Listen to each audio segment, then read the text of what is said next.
Hello everyone, my name is Rida. I'm the founder of PinkStream, which is an organization to educate and empower K-8 girls in STREAM fields, which stands for Science, Technology, Robotics, Engineering, Arts, and Math. The problem we are addressing as PinkStream is the gender gap in K-8 children's STEM education. The current STEM educational materials and models are targeting boys as they are not accessible and/or attractive to girls. Why? Because of the persisting stereotypes of what is girly or not. You can see that the games targeting a girl audience would be focusing on feminine topics, which include romantics, beauty, caring, and then cooking, those kinds of things, while games and toys targeting boys would focus more on cars, rockets, robots, which are all STEM topics, and this creates a wide gender gap in their STEM education. Another problem is the constant use of male figures and characters in teaching these subjects, which makes the girls feel left out of the fields. Also, another problem is the male-dominated environments in teaching these subjects, which girls feel lonely and left out.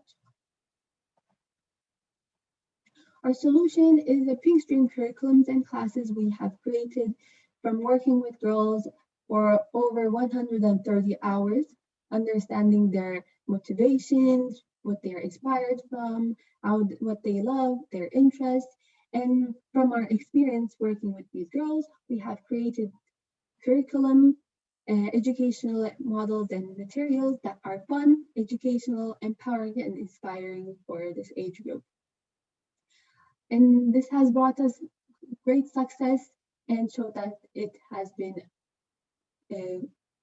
helpful in closing the gender gap. Our success is that we have impacted over 950 students' journey in STEM.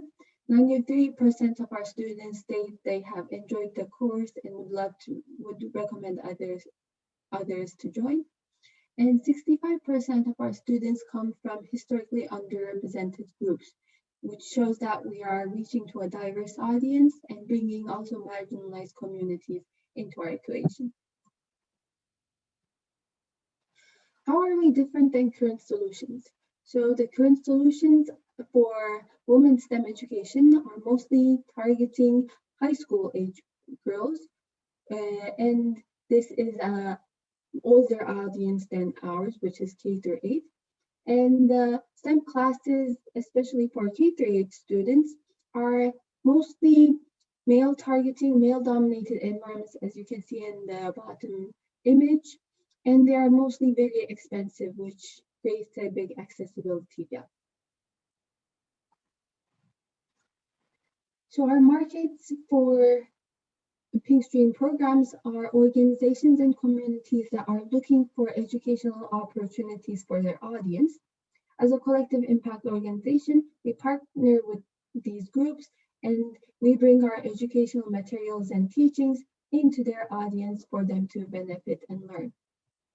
Example of our partnerships in the market are nonprofit organizations, science festivals, public schools, libraries, and community centers that have especially a wide range of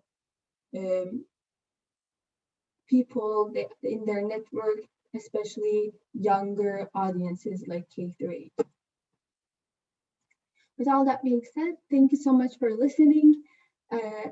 To learn more about PinkStream, please visit our website, pinkstream.org. Also, it would be great if you could connect us with organizations and communities that you think would be interested in hosting PinkStream programs. We always love to spread our work and impact more communities by establishing new partnerships. Thanks so much and have a nice day.